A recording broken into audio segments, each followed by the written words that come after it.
Bonjour Mélie. Bonjour. Bienvenue. Merci. Est-ce que tu peux te présenter un petit peu ton parcours et aussi éventuellement ton ou tes activités? Oui, bien sûr.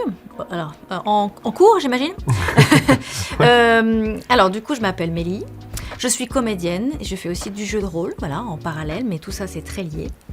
Je suis tombée dans la marmite du théâtre quand j'étais adolescente. Voilà, j'ai fait beaucoup d'improvisation, mais j'ai aussi fait des pièces classiques, des créations un peu contemporaines et tout ça. Après, je me suis formée professionnellement, j'ai fait plusieurs écoles, et après, j'ai fait complètement autre chose. La vie a fait que mon parcours a fait tiou, et j'ai fait plein d'autres métiers. Donc j'ai connu différents domaines, que ce soit l'aéronautique, que ce soit les télécoms, que ce soit le commerce de manière générale, que ce soit l'administration aussi. Et puis un jour je me suis réveillée et je me suis dit voilà, qu'est-ce que tu fais? Et j'ai refait une formation professionnalisante du coup en tant que comédienne. Et me voilà du coup dans le circuit depuis pas mal d'années maintenant. On dira pas. Bah non.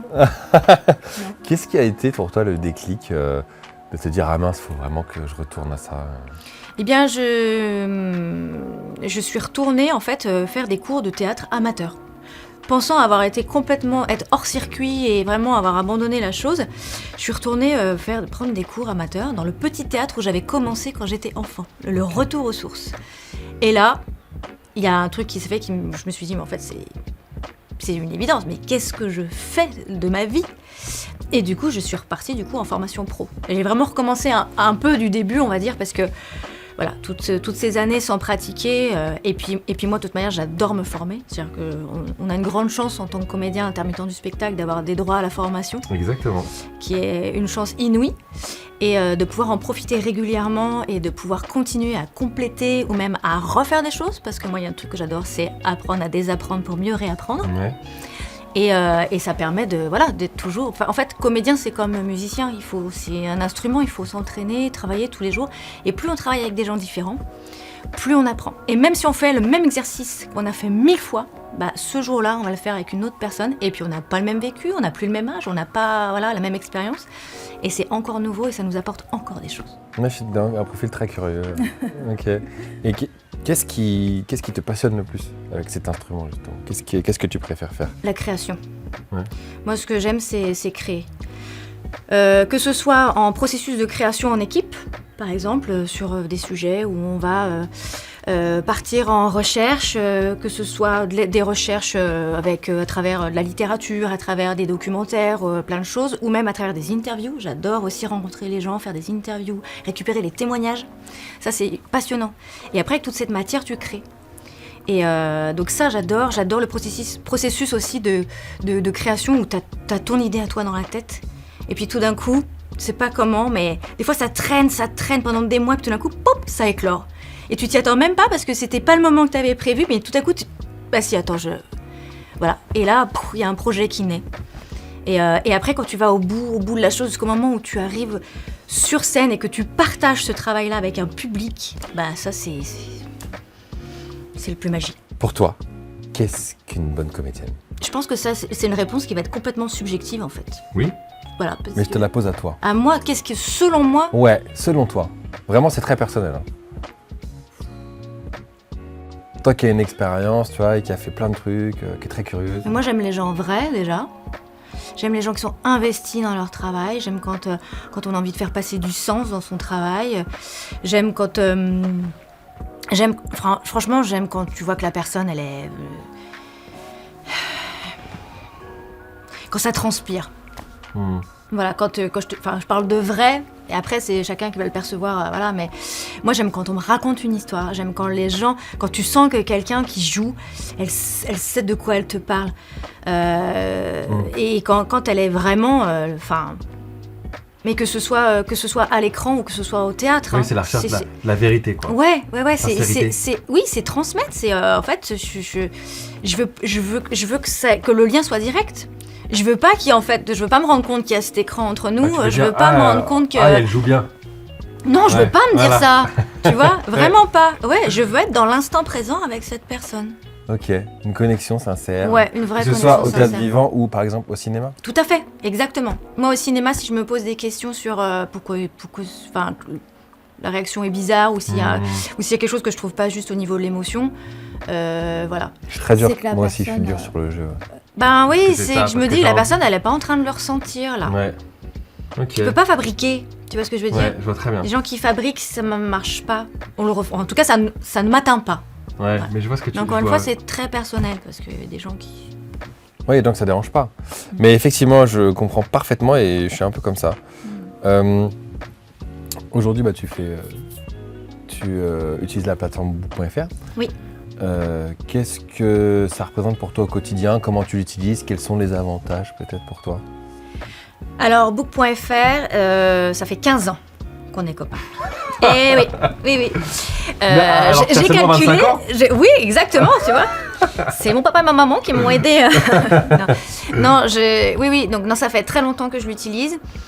Et ce que j'ai trouvé merveilleux quand j'ai découvert book.fr, c'est que je pouvais le faire toute seule. Ouais. C'est trop Je bien. suis nulle en informatique et qu'on m'avait conseillé plein d'autres choses qui n'ont absolument pas abouti et que je n'arrive pas. Et book.fr, voilà, j'ai trouvé que c'était très intuitif, très facile à faire. Ça demande un peu de travail sur le début, quand tu le mets en place, évidemment, quand tu apprends à découvrir l'outil et que tu as envie de mettre tout ce que tu as déjà à mettre dedans. Ouais. Mais une fois que c'est en place, bah, c'est juste des réajustements pour changer les news, pour voilà, si j'ai des nouvelles photos, je mets mes galeries. Voilà, c'est ma mémoire. book.fr. Ok. Oui. Ah, c'est bien dit. Oui, c'est ma mémoire parce que c'est ce que je dis tout le temps quand on nous demande des CV, quand on a pas mal d'années de carrière. Sur un CV, il y a une page, donc tu es obligé de mettre les choses les plus récentes ou les choses les plus percutantes en fonction, parce que moi je fais quasiment à chaque fois un CV en fonction de ce pourquoi je postule. Je réajuste, tu vois, ce que j'ai à mettre dedans pour que ça corresponde au profil qui recherche, que la candidature recherche. Et donc le CV, bah, il est très court. Et comme des fois j'ai envie de dire, mais j'ai aussi fait ça, mais j'ai aussi ça qui peut marcher avec ce projet, et j'ai ça et ça, Ouais, tu peux sur le tout mettre, CV, c'est ça. voilà. Donc je mets toujours dans mes candidatures plus de détails sur mon parcours, plus toutes mes expériences détaillées, plus de photos, et je mets toujours mon T'as lien. des liens vers les bandes démos, des trucs comme ça. Exactement. Voilà. Ok. Donc ça c'est vraiment et c'est un outil du coup que j'utilise tout le temps, puisque quand on est comédien on postule tout le temps. Et il est même dans ma signature évidemment, puisque voilà, c'est plus direct. Il est aussi sur mon Linktree, voilà, qui m'amène sur tous mes réseaux sociaux, ma chaîne YouTube et tout ça. Donc non, c'est un outil et vraiment grâce à cet outil-là, j'ai trouvé du travail. Ouais, On m'a appelé directement en fait. Ouais, ça sent que toi t'ailles à démarcher. Voilà, Ouais. parce que comme ça fait Ou annuaire. postuler, quoi. Ouais. Exactement. Comme ça fait annuaire, ça c'est un gros plus aussi. Ah, ça, c'est moi, ce que je le dis à tous les interviews depuis le début, c'est vraiment ça que je kiffe le plus. C'est le côté annuaire. Et en plus, avec des critères que tu peux vraiment ajuster, quoi. Oui, voilà, c'est ça.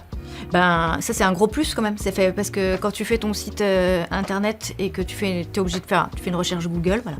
Mais là, quelqu'un qui sait pas et qui se dit mais je voudrais avoir un catalogue, bah il va sur book.fr et puis il a un catalogue à portée de main en fonction de la ville, en fonction du profil, en fonction de tout ça. Tu me disais que tu avais une chaîne YouTube. Ouais. Tu fais quoi sur ta chaîne YouTube? Ben, je référence toutes mes parties de jeux de rôle, parce que je l'ai évoqué un petit peu tout Ouais. à l'heure. Ouais, ça a été un moyen de rassembler, parce que je participe à des actual play. Donc un actual play, ce sont des campagnes de jeux de rôle filmées. Donc on est un groupe de joueurs, voilà, je sais pas si les gens savent un petit peu ce que c'est qu'un actual play, mais bon, une campagne de jeux de rôle. Ouais. Et j'ai eu la chance de faire partie d'un projet où ils ont cherché des comédiens et des comédiennes, donc on était autour de la table et on interprétait vraiment nos personnages. Et du coup, à la suite de ça, mais j'ai été accueillie sur plein d'autres plateaux, sur d'autres chaînes YouTube, d'autres chaînes Twitch, qui font de l'actual play, donc du jeu de rôle, sur des univers très différents, très variés, avec des systèmes et des mécaniques de jeu très différentes et très variées.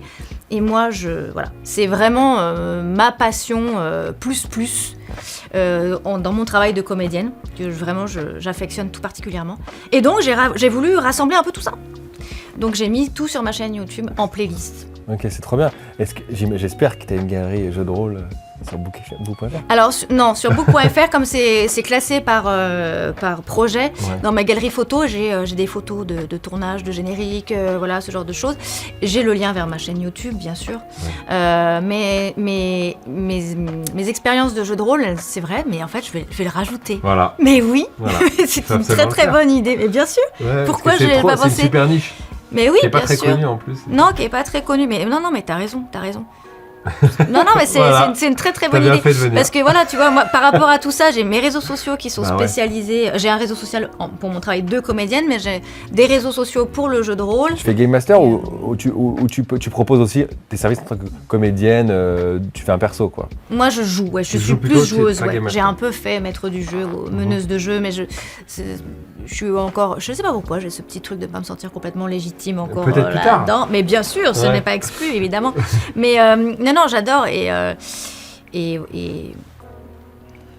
c'est quoi tiens, on va enchaîner, c'est pas grave. C'est quoi ton projet rêvé? Est-ce que c'est un jeu de rôle? Ah bah oui.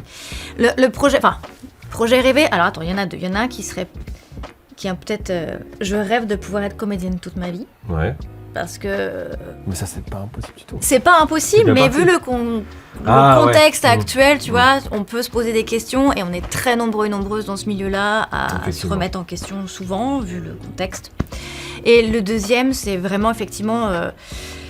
J'adorerais pouvoir faire que du jeu de rôle et notamment du jeu de rôle avec des grands rôlistes autour de la table, des grands rôlistes comédiens. Je sais pas si je peux citer des noms. Vas-y, bien sûr. Par exemple, il y a Monsieur Astier, Alexandre Astier, qui est un rôliste et voilà, qui serait passionnant d'être à la table avec Monsieur Astier. J'ai eu la chance inouïe de jouer avec Maxime Chatham. Oui, c'est vrai. Ouais, voilà. Avec Roland Quest, oui, tout à fait. Et Maxime Chatham est un auteur très connu, voilà, on n'en parle plus de ça, mais c'est aussi un grand comédien. Johan Sfar aussi. J'ai joué avec Johan Sfar aussi. Excellent. Voilà. Il m'avait fait un dessin. Incroyable. Oui. Mais ça, voilà, c'est des personnes qui ont des univers déjà à eux et qui sont qui ont un jeu, quoi, qui sont comédiens et du coup c'est juste incroyable de jouer avec ces personnes-là. Moi, je suis j'ai eu un moment de tournage magique avec Monsieur Chatham, extraordinaire. Il avait un personnage extraordinaire et nos deux personnages s'étaient vraiment bien entendus et j'étais voilà, c'est des moments. Non mais c'est incroyable. Deux personnages, mais oui, nos deux personnages. Mais oui, non mais oui, je comprends. Mais oui, mais c'est ça, et c'est la particularité du jeu de rôle aussi, c'est que je n'ai pas de souvenir de cette partie avec Maxime à la table. J'ai le souvenir des images de ce qu'ont vécu nos personnages. Oui, voilà. Et ça, c'est la magie du JDR. Ok, incroyable. On va faire un petit jeu. Je vais te proposer des options et tu vas me dire entre deux options laquelle tu préfères et très vite fait pourquoi. Ok. Est-ce que tu préfères du coup le cinéma? Alors, tu sais quoi, on va dire autre chose. Jeu face caméra ou jeu de rôle? Jeu de rôle. Ok. C'était un peu exprès, mais bon. Non, la réponse. J'ai pas besoin de te dire pourquoi, je viens de te dire. Là, j'ai pas besoin de pourquoi. Mais si on devait faire autre chose, si je te disais cinéma ou théâtre, tu dirais quoi? Je crois que je préfère, moi, jouer au théâtre. Ok. Pour la proximité et tout ça. Ouais, et puis pour le côté créatif, processus de création. Ah oui, qui est très différent, effectivement. Très différent. Du coup, plutôt impro ou texte? Impro. Dans le jeu de rôle, c'est que de l'impro, ouais. Ok. Plutôt un rôle principal ou plutôt un rôle secondaire mais très amusant? C'est difficile. Ouais, ça. c'est dur là. Ouais. Si c'est un rôle secondaire très amusant qui revient et qui est assez présent, ouais, pourquoi pas. Ouais. Moi, effectivement, tu vois, tu touches un point hyper important pour moi, c'est l'amusement. Ouais. Je me suis toujours promis, je me suis dit, si un jour dans mon métier je ne m'amuse plus, je fais autre chose. J'ai exactement la même mentalité. J'ai dit, les gars, il y a des gens qui m'appellent, ils disent, ouais, non, je peux venir faire ça et tout. Soit il n'y a pas beaucoup de budget, soit il n'y a rien. Et tout. Je dis, moi, c'est pas compliqué. Est-ce que ça m'amuse? Oui, je le fais. Oui. Si ça m'amuse pas, je le fais pas. Et je trouve que c'est une vraiment bonne mentalité parce que ça te permet de rester jeune dans ta tête. Mais oui, et même sur des choses, tu sais, par exemple, quand on est au théâtre et qu'on gère une compagnie, on a des fois des trucs administratifs à faire. C'est pas mon métier, mais je suis obligée de le faire. Évidemment. Et là, je me dis à chaque fois, il faut que je trouve comment m'amuser là-dedans. Il faut toujours trouver un moyen, effectivement, de rendre ça ludique. Oui. Allez, peut-être une dernière. Est-ce que tu préférais être l'héroïne ou la méchante? Les deux en même temps. Parce qu'il y en a un qui m'a dit le héros au début ou le méchant au début et le héros à la fin ou le méchant à la fin. En fait, il bascule, ouais. Oui, c'est pour ça que je te dis moi aussi les deux en même temps. Les deux, ouais, c'est ça. Parce qu'en fait, tu sais, t'as toujours au début du film, tu vois le méchant, mais après tu comprends pourquoi il est devenu comme ça. Et au final, tu finis par t'attacher, oui, au méchant et par te dire, oh oui, bon, c'est normal que tu perdes, mais quand même, je t'aime bien. J'apprécie cette réponse. Est-ce que tu as des actus là des trucs qui vont sortir ou peut-être qui sont en cours? Alors, côté jeu de rôle, on est en train de finir une campagne sur la chaîne Geek Fabula. C'est la campagne, c'est les Chroniques d'Aetherion. Okay. Donc ça, c'est vraiment... voilà, c'est une campagne qui est assez longue, il y a pas mal d'épisodes. Et elle est en train de se terminer là sur les prochains mois qui arrivent. Ensuite, j'ai un autre projet avec Monsieur Alceste pour faire une petite campagne d'un jeu qui s'appelle Delta Green. Complètement autre univers, vraiment complètement différent. Et après, je vais aussi faire une petite campagne sur la chaîne de Qui est réel pour la saison 2 de Critical Sanctuaire.